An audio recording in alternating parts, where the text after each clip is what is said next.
Well, Jonathan, in many ways, the real Republican leader on the Republican side of the Senate is Donald Trump. And so what is Donald Trump going to do? What can he do in the coming weeks and months to pull, as of tonight, all he has to do is pull two Republicans off the bipartisan bill and it collapses?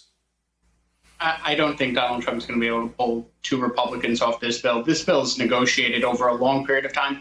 And the thing I just want to point out, these people are friends. This came together because they all work together on a regular basis. They have dinner. They've built a relationship. So this isn't like 10 people just got in a room and decided to chop it up over, who would get what in what spending bill and who would get infrastructure and who would get water and highways. These are 10 people who trust each other. I think, if anything, this list is going to grow. And I understand Don's skepticism. And Lawrence, I know you've been watching the Senate for more years than I've ever been there. Yeah, I would be skeptical, too. But I think there's a better chance that this list grows to 70 senators than it shrinks to 59.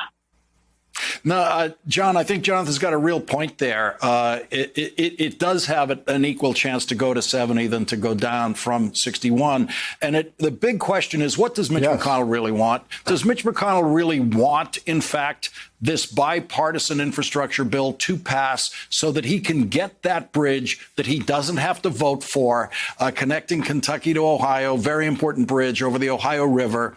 Does he want that to happen? Or does he want, as he always does on everything else, to derail Joe Biden? That's the decision for McConnell.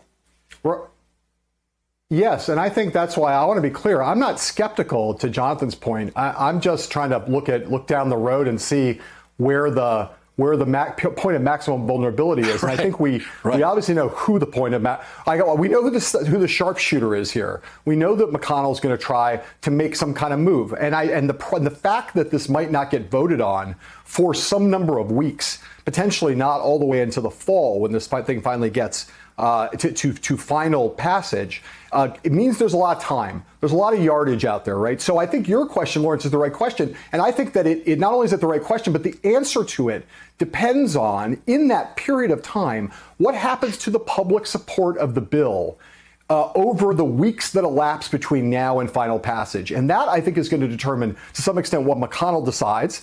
And that is, to some extent, in the hands of the White House and Democrats. Can they go out and make this thing more popular? If they can make it more popular, including in red states, we will end up with 70. If it erodes in popularity, that is when McConnell will be a very great danger to it along the lines we've been laying out.